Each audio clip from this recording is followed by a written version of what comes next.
The plains of northern India in the late 13th century were dry, dusty, and trembling with uncertainty. The Mongol Empire, which had smashed kingdoms from China to Persia, was now turning its attention to the lands of Hindustan.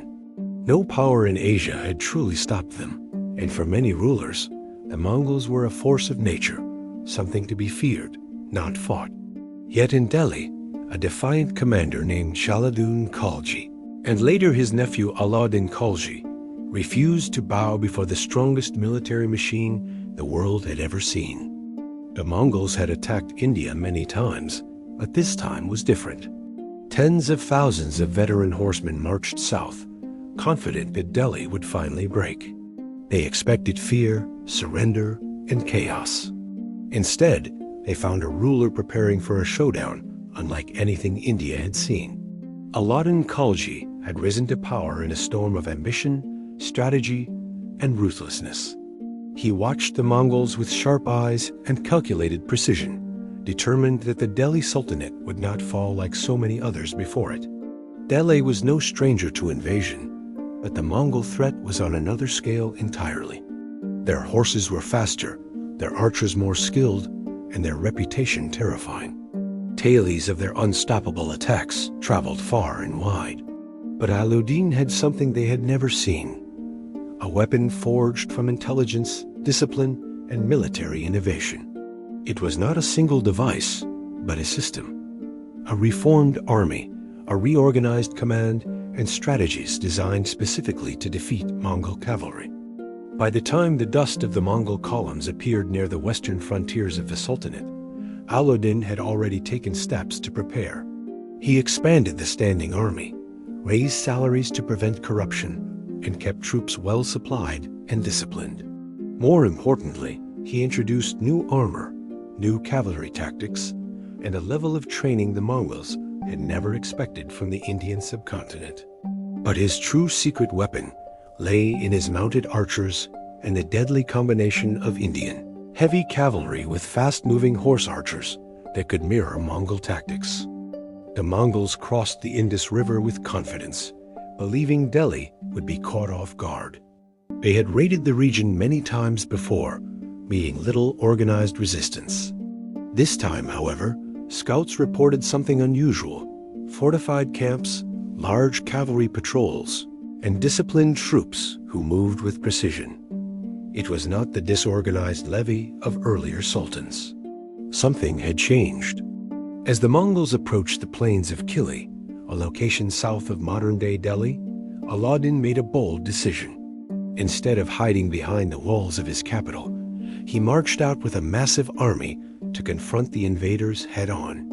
This move shocked many of his advisors. Delhi was vulnerable, and if the battle went wrong, everything would be lost.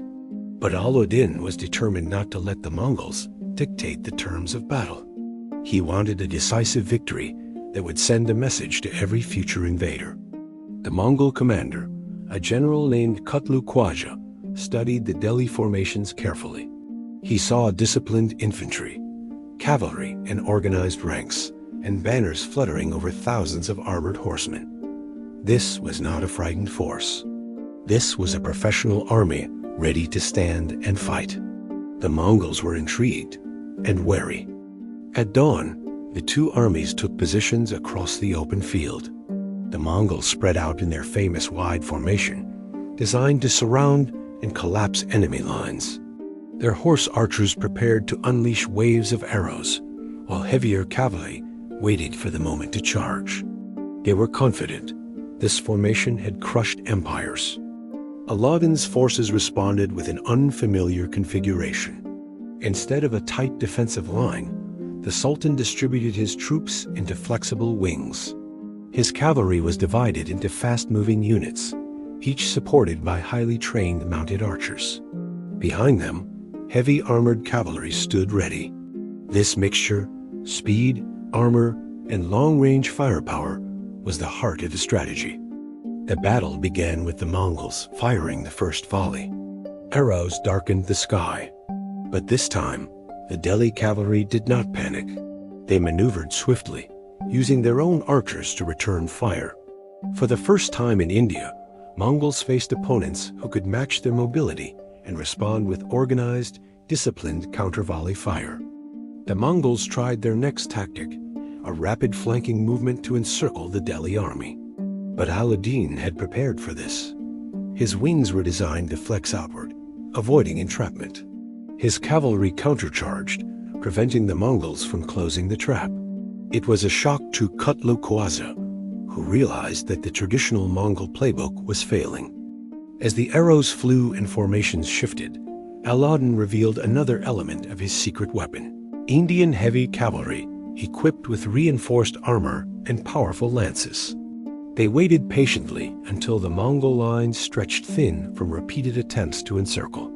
Then, at the perfect moment, Alauddin ordered a thunderous charge. The armored riders surged forward with explosive force. Their lances shattered Mongol ranks, pushing through the weaker points. Mongol horses were lighter, built for speed, not impact force. The Delhi cavalry used this advantage, breaking through the front line and creating chaos. The Mongols responded by unleashing their own elite units, trying to stabilize the battlefield. But Alauddin's mounted archers continued peppering them with arrows, disrupting coordination. Every time the Mongols attempted a maneuver, they were countered by a unit seemingly designed to defeat them. Kutlu Khwaja realized he was facing a commander who understood Mongol warfare deeply. Someone had studied their strategies and built a force specifically to neutralize them. The Mongols switched tactics again, this time attempting a feigned retreat, one of their deadliest tricks. But Alauddin had warned his troops. They held formation and refused to chase, denying the Mongols the trap they wanted. Frustration grew among the Mongol ranks. Their greatest strengths, speed, deception, and archery, were suddenly matched or blocked. Hours of fighting dragged on, and exhaustion began to break morale. The Delhi forces, supported by organized supply lines, shifted fresh troops forward while Mongol units grew tired. In the center of the battlefield, a brutal contest of strength unfolded. The Delhi heavy cavalry pressed forward relentlessly, pushing Mongol formations back step by step. Each charge broke another pocket of resistance. The Mongols, unused to being overpowered in close combat, struggled to maintain cohesion. As the sun dipped lower, Kutlu Khwaja himself was struck by an arrow. Injured and bleeding, he ordered a retreat to regroup. But Alauddin was prepared for this moment too. Instead of recklessly pursuing, he kept his lines tight, forcing the Mongols to withdraw in disorder. Their retreat was not strategic, it was survival. Night fell over the plains of Kili, and the Mongol army limped away into the darkness. They had not been merely resisted, they had been defeated on open ground. It was one of the first major Mongol losses in South Asia. The news traveled quickly. In Delhi, the people celebrated, realizing how close they had come to a catastrophe. Across Central Asia, Mongol commanders were stunned. They had faced Indian armies before, but never an army like this. Never a leader like Alauddin Khalji, whose reforms, discipline, and innovative tactics built a force capable of countering the deadliest cavalry in history.